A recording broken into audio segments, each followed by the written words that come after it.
Welcome back to my YouTube channel. आज हमारा chapter number 3 first year biology का last lecture है, जिसमें हम इस चैप्टर की कंप्लीट एक्सरसाइज सॉल्व करने वाले हैं। All MCQs, all short questions, ठीक है। एंड उसके अलावा हम लॉन्ग क्वेश्चंस को भी डिटेल में डिस्कस करेंगे। एंड होपफुली आप लोगों को जो है वह समझ आ गई। पूरा चैप्टर हमने कंप्लीट कर लिया है। कंप्लीट प्लेलिस्ट आप लोगों को इस चैप्टर की जो है वो मिल जाएगी इस यूट्यूब चैनल से। तो आप लोग जो है वो लाजमी जो है वो सारे लेक्चर्स अटेंड कीजिएगा, ताकि आपको ये चैप्टर जो है वो अच्छे से समझ आ जाए।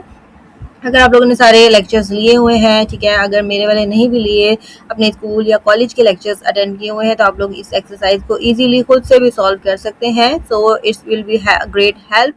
Question number 1 multiple choice question है। हमारा पहला क्वेश्चन है, which one of the following eukaryotic cell structure does not contain DNA. इनमें से किसके पास अपना डीएनए नहीं होता। So we know that nucleus के पास अपना डीएनए होता है। एंडोप्लाज्मिक जो माइटोकॉन्ड्रिया है उसके पास अपना डीएनए होता है। एंडोप्लाज्मिक रेटिकुलम, इसके बारे में हमने जो है वो नहीं पढ़ा, ठीक है। इसके अंदर इसके पास कोई न्यूक्लियस, कोई डीएनए नहीं होता है अपना, ठीक है। बाकी सारी ऑर्गेनेल्स के बारे में हम पढ़ चुके हैं। न्यूक्लियस, माइटोकॉन्ड्रिया, क्लोरोप्लास्ट, इन सब के पास डीएनए प्रेजेंट होता है, इन सब के अंदर होता है। Question number 2, which of the following is not an accurate description of a chromosome.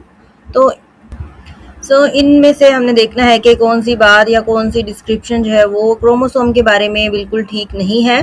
So it is a coloured body localised in the nucleus. तो ये जो डिस्क्रिप्शन है बिल्कुल ठीक है। एक कलर्ड बॉडी होती है, ठीक है, डिफरेंट होती है न्यूक्लियस के मैट्रिक्स से, ठीक है, न्यूक्लियोप्लाज्म से डिफरेंट होती है। सो ये ऑप्शन ए ठीक है। It is protein and nucleic acid complex, ये बात भी ठीक है। हमने ढूंढना है कौन सा कि जो डिस्क्रिप्शन जो है वो क्रोमोसोम की नहीं है, right. It is the cellular structure that contains the genetic material, ये भी बिल्कुल ठीक है। सो हमारे पास ऑप्शन डी बच गया है, that is the in eukaryotes it is composed of many DNA molecules attached end to end. So many DNA molecules नहीं होते, एक ही सिंगल डीएनए मॉलिक्यूल होता है हर क्रोमोसोम के अंदर। सो ये ऑप्शन जो है वो हमारे पास ठीक है, that is the not accurate description of a chromosome. A centriole is an organelle that. तो इनमें से हमने ये देखना है कि इनमें से कौन सा फंक्शन या कौन सी बात जो है वो सेंट्रियूल के बारे में ठीक है। सो क्वेश्चन को आप लोग अच्छे से समझ के पढ़ा करें, ठीक है। थोड़े से ट्रिकी क्वेश्चन होते हैं, ठीक है, तो हम जो है वो थोड़ी सी जल्दबाजी की वजह से वो गलत भी हो सकते हैं। तो आप लोग क्वेश्चन को सही से पढ़ेंगे, वो पूछ क्या रहे हैं, फिर उसके बाद आपको आंसर ढूंढना जो है वो आसान हो जाएगा। So present in the centre of a cell cytoplasm, ये गलत है, सेंटर में नहीं होते बल्कि न्यूक्लियस के पास मौजूद होते हैं। Composed of microtubules and important for organising the spindle fibres, ये जो है वो पॉइंट ठीक है हमारे पास ऑप्शन, ठीक है। हम बाकी भी पढ़ लेते हैं। सराउंडेड बाय मेम्ब्रेन, मेम्ब्रेन से सराउंडेड नहीं होते हैं, ये गलत है। Part of a chromosome, chromosome का पार्ट तो बिल्कुल भी नहीं होते हैं, तो इसलिए बी ऑप्शन हमारे पास बिल्कुल ठीक है कि ये माइक्रोट्यूब्यूल के बने हुए होते हैं और स्पिंडल फाइबर्स बनाते हैं। Then question number 4, the rough endoplasmic reticulum is। सो इनमें से हमने यही देखना है कि रफ एंडोप्लाज्मिक रेटिकुलम के बारे में कौन सा पॉइंट ठीक है। An intracellular double membrane system which ribosome are attached, to which ribosome are attached, ठीक है। तो ये पॉइंट ठीक है, बाकी भी हम पढ़ लेते हैं, ठीक है। थोड़े ऑप्शन टिक करने में हमें बिल्कुल भी जल्दी नहीं करनी चाहिए। An intracellular membrane that is studied with microtubular structures. So ये भी ठीक नहीं है, ठीक है। Studied with microtubular structures, microtubule mean cytoskeleton या सेंट्रियूल्स के साथ जो अटैच होते हैं, ये नहीं है, ठीक है। ये हमने नहीं पढ़ा इसके बारे में। Membranous structure found within mitochondria, mitochondria के अंदर भी नहीं मौजूद होता। Only found in prokaryotic cell में तो ये होता ही नहीं है। सो ऑप्शन ए जो है वो बिल्कुल हमारा ठीक है, जो कि रफ एंडोप्लाज्मिक रेटिकुलम से बिल्कुल जो है वो एक्यूरेट उसकी स्टेटमेंट है, that is an intracellular double membrane system to which ribosome are attached. Number 5, in the nucleus of eukaryotic cell, the genetic material is complexed with protein and organized into linear structures called। Linear structure बनाते हैं वो कौन सा कहलाएगा हमारे पास, इसमें से सेंट्रियूल, histone, chromosome और प्लास्टिड। तो वो क्या बनाते हैं, क्रोमोसोम्स बनाते हैं, ठीक है। न्यूक्लियस के अंदर जो जेनेटिक मटेरियल होता है वो in the form of chromosome और क्रोमाटिन प्रेजेंट होता है। सो यहाँ पे हमारा सी ऑप्शन ठीक है बिल्कुल। Which of the following statement does not apply to the nuclear envelope. So इनमें से कौन सी जो बात है, कौन सा ऑप्शन जो है वो न्यूक्लियर इन्वेलप के बारे में नहीं है, तो वो हमने इसमें से देखना है, ठीक है। सो जो चीज़ वो पूछ रहे हैं नॉट जुमले में जो आता है उसको हमने होड़ से जो है वो नोट करना है, क्वेश्चन को समझ के हम उसका आंसर करेंगे। इज अ डबल मेम्ब्रेन, ठीक है, ये ठीक है ऑप्शन, ठीक है। It is continuous with the endoplasmic reticulum, ये भी ठीक है। It has pores through which material enters and leaves, ये भी बात बिल्कुल ठीक है। तो ये तीनों क्वालिटीज न्यूक्लियर एनवेलप की होती हैं। सो लास्ट ऑप्शन हमारे पास बच गया, it has infoldings to form cristae, तो ऐसा कुछ भी नहीं होता इसके पास, ये कोई इनफोल्डिंग नहीं बनाती है। क्रिस्टी जो है वो एंडोप्लाज्मिक रेटिकुलम जो है वो बना रही है और गोल्जी अपरेटस बनाती है, ठीक है। इसके अलावा और न्यूक्लियर एनवेलप जो है वो नहीं बनाता है, ठीक है। Then next question number 7, lysosomes are formed by budding from which cellular organelle, तो कौन सी cellular organelle से इस budding होती है और lysosome बनते हैं? So that is the Golgi apparatus, a smooth endoplasmic reticulum से secretions आती हैं, Golgi apparatus उनको जो है वो vesicles में पैक करता है और वो क्या बनाता है, lysosome बनाता है, ठीक है। तो Golgi apparatus आएगा। all peroxisome carry out this function, peroxisome का कौन सा function है इनमें से हमने देखना है। break down fats and amino acids into smaller molecules that can be used for energy production by mitochondria. So peroxisome का कौन सा फंक्शन है इसमें से वो ढूंढना है हमने। Break down fats and amino acid into smaller molecules that can be used for energy production by mitochondria, तो ये ऑप्शन हमारे पास बिल्कुल ठीक है कि वो अमीनो एसिड, इसके पास जो है वो ऑक्सीडेटिव एंजाइम्स होते हैं जो कि जिसकी वजह से वो फैट्स और अमीनो एसिड की ब्रेक डाउन करती है ताकि उनसे एनर्जी जो है वो प्रोड्यूस की जा सके। बाकी ऑप्शंस भी हम पढ़ लेते हैं, ठीक है। Digest macromolecules using the hydrolytic enzymes they contain, so ये जो काम है हाइड्रोलाइटिक एंजाइम लाइसोसोम के पास होते हैं, पेरोक्सिसोम के पास नहीं होते, तो ये ऑप्शन गलत है। Synthesise membrane components such as fatty acid and phospholipids, ये भी इसका काम नहीं होता है। Control the flow of ions, ठीक है, ये भी इसका काम नहीं है। तो पहला ऑप्शन ही हमारे पास बेस्ट है और वही ठीक है ऑप्शन है हमारे पास। Question number 9, how would the absence of peroxisome in a cell affect its metabolism and what would be the likely symptoms, ठीक है। तो हमने पढ़ा था H2O2 की जो है ब्रेक डाउन करती है और उसको वाटर और ऑक्सीजन बनाती है, ठीक है। तो पेरोक्सिसोम के हमने फंक्शन पढ़ा और उससे रिलेटेड एक डिसीज भी पढ़ी थी कि अगर पेरोक्सिसोम किसी सेल में कम होंगे तो क्या होता है। सो हम पढ़ लेते हैं, ऑप्शन पढ़ेंगे, देन हमें इंशाल्लाह उसका जवाब जो है वो मिल जाएगा। आप लोगों को जरूर, आप लोग खुद गैस कर लेंगे।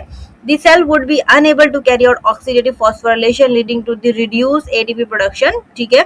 क्या होगा अगर सेल के पास पेरोक्सिसोम ना हो तो उसकी जो ऑक्सीडेटिव फॉस्फोराइलेशन है वो खत्म हो जाएगी, कम हो जाएगी, और जो एटीपी की प्रोडक्शन है वो भी कम हो जाएगी, ठीक है। तो इसके बाद the cell would accumulate hydrogen peroxide leading to oxidative stress and potential cellular damage, ठीक है।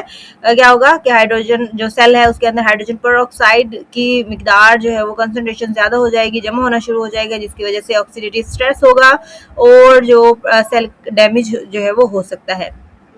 Cell would have impair protein synthesis leading to muscle weakness, ठीक है। ये क्या हो सकता है कि प्रोटीन इम्पेयर हो जाए, सिंथेसिस उसकी खराब हो जाएगी, मसल वीकनेस हो सकती है। The cell would fail to produce lipids causing membrane instability, ठीक है। तो ये इनका कोई काम नहीं है। सो जो बेस्ट ऑप्शन है हमारे पास वो है, best option is our option B. क्या होगा कि पेरोक्सिसोम्स का जो काम है वो हाइड्रोजन पेरोक्साइड की ब्रेक डाउन करना है। अगर पेरोक्सिसोम नहीं होंगे, हाइड्रोजन पेरोक्साइड की ब्रेक डाउन नहीं होगी, वो सेल में अकोमुलेट होना शुरू हो जाएगा और उसकी वजह से जो है वो सेलुलर डैमेज हो सकता है। So option B is most accurate option. Then question number 10, which of the following does not apply to chloroplast, इनमें से कौन सी बात क्लोरोप्लास्ट के लिए हम उसके ऊपर अप्लाई नहीं कर सकते। They contain chlorophyll and the enzyme required for photosynthesis, ये स्टेटमेंट बिल्कुल ठीक है कि उनके पास क्लोरोफिल भी होता है और वो उनके पास फोटोसिंथेसिस के लिए एंजाइम्स भी होते हैं उसके स्ट्रोमा में। They contain an internal membrane system consisting of thylakoid, ये बात भी ठीक है, इसके अंदर एक इंटरनल मेम्ब्रेन सिस्टम होता है जिनको हम थाइलाकोइड कहते हैं। दे सिंथेसाइज एटीपी, वो एटीपी बनाते हैं। They are bound by two membranes the inner of which is folded into the cristae, ठीक है। और इनर जो है वो क्या बना रही होती है, क्रिस्टी बना रही होती है। क्या ये ऑप्शन ठीक है? ये बिल्कुल गलत ऑप्शन है, ठीक है। तो ये क्रिस्टी नहीं बनाती है, वो इनर मेम्ब्रेन जो है वो थाइलाकोइड बनाती है। क्रिस्टी जो है वो कौन बना रही होती है, हमारी माइटोकॉन्ड्रिया बना रही होती है, ठीक है। सो ये बाकी ऑप्शन ठीक है, ठीक है। ये ऑप्शन जो है वो अप्लाई हम नहीं कर सकते क्लोरोप्लास्ट पे, तो हमारा जो ऑप्शन होगा वो होगा option D. Number 11, what is the correct sequence of membrane compartments through which a secretory protein moves from synthesis to release from the cell, तो हमने इसका एक पूरा प्रोटीन की सिंथेसिस से लेके उसके रिलीज तक की पूरी जो जर्नी है वो हमने पढ़नी है। सबसे पहले जो प्रोटीन है वो रफ एंडोप्लाज्मिक रेटिकुलम से बनती है, तो हम वो वाला ऑप्शन ढूंढ लेंगे। सो ये ऑप्शन भी नहीं है, ये ऑप्शन भी नहीं है, RER, ठीक है। इन दोनों ऑप्शन में से हम देखेंगे RER के बाद वो किसके पास जाएगा, SER के पास, SER के पास जाएगा, ठीक है। SER के पास क्यों जाएगी वो, ठीक है। RER से डायरेक्टली कहाँ पर जाएगा वो, गोल्जी अपरेटस पे जाएगा, एंड फिर सेल मेम्ब्रेन में जाएगा, एंड फिर उसके बाद कहाँ पर जाएगा ये, एक मिनट सॉरी। सो ये है ऑप्शन जो है वो हमारे पास ठीक है, और वो भी इतना ठीक है, SER के पास वो नहीं जाती है, ठीक है। RER से वो SER के पास नहीं जाएगी, डायरेक्टली वो जाएगी RER से जो है वो गोल्जी अपरेटस में, ठीक है। गोल्जी अपरेटस उसको मेम्ब्रेन वेसिकल्स बनाएगा, और मेम्ब्रेन वेसिकल से वो एक सेक्रेटरी वेसिकल बन जाता है, मीन सेक्रेटरी प्रोटीन बन जाती है, देन वो outside the membrane cell membrane जो है वो चली जाती है, ठीक है। SER का कोई काम नहीं होता आप लोगों का, ठीक है। तो ये इतना ही इसका आंसर आएगा। देन उसके बाद क्वेश्चन नंबर 12 है, how does the process of facilitated diffusion differ from active transport. तो दोनों में क्या डिफरेंस होता है, एक्टिव ट्रांसपोर्ट में और फैसिलिटेटेड डिफ्यूजन में। मीन हमने देखा है कि दोनों में प्रोटीन्स तो यूज हो रही होती हैं, दोनों चैनल प्रोटीन्स यूज करते हैं, प्रोटीन से गुजर कर जो है वो डिफ्यूजन हो रही है, यहाँ पर भी यही काम हो रहा है। तो दोनों में मेन डिफरेंस क्या होता है, वही डिफरेंस होता है एनर्जी का। फैसिलिटेटेड डिफ्यूजन में एनर्जी नहीं यूज होती है, जबकि एक्टिव ट्रांसपोर्ट में एनर्जी यूज होती है। ऐसा दोनों में एक और चीज जो है वो क्या है कि ये जो है वो इसमें क्या होता है कि मॉलिक्यूल्स ज़्यादा कंसंट्रेशन से कम कंसंट्रेशन की तरफ आ रहे होते हैं, और इसमें क्या किया जाता है, मॉलिक्यूल्स को कम कंसंट्रेशन वाले एरिया से ज़्यादा कंसंट्रेशन वाले एरिया की तरफ लाया जाता है। तो इन दोनों में यही मेन डिफरेंस है। Facilitated diffusion requires energy, active transport does not. ये ऑपोजिट लिख दिया उन्होंने, facilitated diffusion does not require energy and active transport does. तो ये ऑप्शन हमारे पास ठीक है कि फैसिलिटेटेड डिफ्यूजन में एनर्जी रिक्वायर नहीं होती है, लेकिन एक्टिव ट्रांसपोर्ट में एनर्जी रिक्वायर होती है। सो ये हमारे ऑप्शन जो MCQ से 12 वो हमने सॉल्व कर लिए हैं। होपफुली आप लोगों को समझ आ गए होंगे और आप लोगों ने मार्क भी कर लिया होगा। नेक्स्ट हम शॉर्ट क्वेश्चंस को डिस्कस करते हैं जल्दी जल्दी करके, ठीक है, क्योंकि हमने सारे जो है टॉपिक्स पढ़े हुए हैं, सारे टॉपिक्स हमें जो है वो क्लियर हैं। जस्ट हमने देखना है कि हमने किस में कौन सा आंसर लिखना है। कोई क्वेश्चन जो है वो ऐसा कोई ट्रिकी क्वेश्चन जो है वो यहाँ पर नहीं है। तो क्वेश्चन नंबर 4 से स्टार्ट करेंगे। पहले वाले जो 3 क्वेश्चन है वो हमारे out of syllabus means LALP syllabus के अकॉर्डिंग नहीं थे, तो वो हमने रिमूव कर दी हैं। Categorise the organelles as single membrane bound, double membrane bound and lacking any membrane. तो हमने यूकैरियोटिक ऑर्गेनेलीज पढ़ी है सारी, तो हमने 3 कैटेगरीज में उनको डिवाइड करना है। वो ऑर्गेनेलीज जो कि सिंगल मेम्ब्रेन होती हैं, वो ऑर्गेनेलीज जो कि डबल मेम्ब्रेन होती हैं, एंड दूसरी ऑर्गेनेलीज जो कि क्या होती हैं, विदाउट मेम्ब्रेन होती हैं। तो यहाँ पर उन्होंने जो है वो शो किया हुआ है, that is Golgi apparatus, lysosome and endoplasmic reticulum, that is single membrane organelles, and chloroplast and mitochondria double membrane organelles, nucleus भी होता है इसके अंदर, वो भी आप लिख सकते हैं। देन उसके बाद ribosome and centrioles, these are lacking any membrane. Then उसके बाद question number 5, state any 2 functions of the protein in the plasma membrane. Plasma membrane के बारे में हमने डिस्कस किया है, तो हमने उसमें प्रोटीन्स के 2 फंक्शन लिखने हैं। डिफरेंट टाइप्स की प्रोटीन्स हमने पढ़ी हैं, ठीक है, तो वहां से आप कोई से 2 फंक्शन लिख सकते हैं। State 2 features that mitochondria have in common with prokaryote. Mitochondria और प्रोकैरियोटिक सेल में क्या सेम जो है हमने सिमिलैरिटीज पढ़ी थी 2। एक क्या था उसका, राइबोसोम, ठीक है, राइबोसोम उसका बिल्कुल क्या होता है, माइटोकॉन्ड्रिया के अंदर जो राइबोसोम मौजूद होता है वो प्रोकैरियोटिक सेल से सिमिलर होता है। एंड दूसरी सिमिलरिटी हमने क्या पढ़ी थी, ये आप लोग मुझे कमेंट में बताएंगे, ठीक है। They list 3 ways in which prokaryotic cell differ from eukaryotic cells. तो हमने मैंने एक पूरा लेक्चर अपलोड किया प्रोकैरियोटिक और यूकैरियोटिक सेल्स में, तो हमने उसके दरमियान में 3 डिफरेंस मेन बताने हैं, तो अब वो आप लोग अच्छे से जो है वो बता सकते हैं। List the structures and molecule which can cross the nuclear envelope. वो कौन कौन से स्ट्रक्चर्स या मॉलिक्यूल्स होते हैं जो कि न्यूक्लियर एनवेलप को क्रॉस करते हैं, ठीक है। तो न्यूक्लियर एनवेलप या न्यूक्लियस के बारे में हम एक पूरा डिटेल लेक्चर जो है वो पढ़ चुके हैं। एक एक चीज हमने उसके अंदर डिस्कस की थी, सारी ट्रांसपोर्ट के बारे में, ठीक है, मैकेनिज्म के बारे में, स्ट्रक्चर फंक्शन। तो वहां से आप लोग जो है वो इसका आंसर जो है वो लिखेंगे, ठीक है। थोड़ा सा 4 से 5 लाइन का आप लोगों का आंसर होना चाहिए शॉर्ट क्वेश्चन का, अच्छे से करके जो है वो आप लोग लिखेंगे, ठीक है। यहाँ से आप लोगों को डायग्राम में एक हेल्प मिल रही है कि वहाँ से हमने जो है वो आंसर लिखना है, और हम ये चीज़ें ड्रा भी कर सकते हैं अपने शॉर्ट क्वेश्चन को एक बेहतर तरीके से लिखने के लिए। Then question number 9, distinguish each of the following pairs. इन यहाँ पर जो है वो दिए हुए हैं, इनके दरमियान में हमने डिफरेंशिएट करना है। प्रोसेसिस, एक्सोसाइटोसिस एंड एंडोसाइटोसिस, इनके दरमियान में हमने डिफरेंस पढ़ा था, ठीक है। तो यही हम जो है वो लिखेंगे। एंडोसाइटोसिस में मॉलिक्यूल्स अंदर जाते हैं, एक्सोसाइटोसिस में मॉलिक्यूल्स जो है वो बाहर जाते हैं, ठीक है। तो इस तरीके से यहाँ पर बताया हुआ है। फैगोसाइटोसिस एंड पाइनोसाइटोसिस, ठीक है। सॉलिड मटेरियल्स को इनगल्फ किया जाता है फैगोसाइटोसिस, अगर लिक्विड को किया जाएगा पाइनोसाइटोसिस। पेरोक्सिसोम एंड ग्लाइकोक्सिसोम, इनके दरमियान में भी हम डिफरेंस जो है वो पढ़ चुके हैं। सो ये आप लोग जो है वो यहाँ पर लिखेंगे। देन उसके बाद है what are the main function of lysosome. Lysosome के हमने सिर्फ फंक्शंस लिखने हैं, उसके स्ट्रक्चर बना के उसका फंक्शन लिख देंगे। Then question number 11, describe the role of Golgi body in forming lysosome. Lysosome बनाने में गोल्जी बॉडी का क्या रोल होता है, कैसे बनते हैं, तो वो हम एक पूरा उसका फंक्शन डिस्कस कर चुके हैं, वो आप लोग लिख सकते हैं वहां से। What are histones, where are these found in eukaryotic cell. Histone क्या होती हैं, डाइमर प्रोटीन्स होती हैं जो कि हमारे डीएनए के साथ अटैच होती हैं। सो हमारे न्यूक्लियस के अंदर जो है वो मौजूद होती हैं। तो ये आप लोग प्रॉपर तरीके से जो है वो लिख देंगे हिस्टोन प्रोटीन्स के बारे में भी, और ये कहाँ पर होती हैं ये हम डिटेल उसकी पढ़ चुके हैं। What do you mean by stem cells? Stem cells से क्या मुराद है? What are the main usages of stem cells? तो हम stem cell के बारे में पढ़ चुके हैं एंड उनके यूजेस के बारे में पढ़ चुके हैं। तो वहाँ से आप कंप्लीट जो है वो लिखेंगे अपना आंसर। तो क्या होते हैं स्टेम सेल्स? वो स्टेम सेल्स जिनके पास एबिलिटी होती है कि वो किसी भी किस्म के सेल में डिफ्रेंशिएट हो सकते हैं। मतलब हमारे बॉडी में स्टोरेज सेल्स होते हैं जो कि मौजूद होते हैं हर वक्त, ठीक है। कि कोई सेल डैमेज हो जाएगा तो वो स्टेम सेल्स वहां पर जाएंगे और उस सेल को दोबारा नया बना देंगे, ठीक है। तो हमने इसकी बहुत सारी टाइप्स भी पढ़ी थी, बहुत सारे फंक्शंस भी पढ़े थे, कैटेगरीज भी पढ़ी थी, तो यूजेस भी पढ़े थे, ठीक है। तो उनमें से आप कोई से एक या दो यूजेस जो है वो लिख देंगे, शॉर्ट करके लिख देंगे, ठीक है, ज्यादा बड़ा नहीं करना। देन उसके बाद है हमारे लॉन्ग क्वेश्चंस, ठीक है। लॉन्ग क्वेश्चंस को हम डिस्कस करते हैं। मैं आप लोगों को बताऊंगी कि इनके आंसर आप लोगों ने कहाँ से कहाँ तक लिखने हैं। तो बहुत सारे लॉन्ग क्वेश्चंस हैं हमारे पास। write details of the structure and the chemical composition of cell wall of eukaryote and prokaryote। तो हमने सेल वाल वाला पूरा टॉपिक यहाँ पर लिख लेना है। केमिकल स्ट्रक्चर एंड कंपोजिशन उसकी यूकैरियोटिक और प्रोकैरियोटिक सेल की सेल वाल को हमने डिस्कस करना है। प्रोकैरियोट की हमने लास्ट लेक्चर में की है और यूकैरियोटिक की सेल वाल हम इस चैप्टर में कर चुके हैं। तो दोनों को आपस में कंपेयर करके आप लोगों ने लिखना है। देन उसके बाद explain the chemical composition and the function of plasma membrane. तो ये प्लाज्मा मेम्ब्रेन जो ऑर्गेनेली हमने पढ़ी है सेल वॉल के बाद, ठीक है। तो उसके बारे में उसकी केमिकल कंपोजिशन लिखनी है और ओवरऑल प्लाज्मा मेम्ब्रेन के जो है वो फंक्शंस लिखने हैं। देन क्वेश्चन नंबर 3 है identify the role of glycolipids and glycoproteins at the cell surface markers, ठीक है।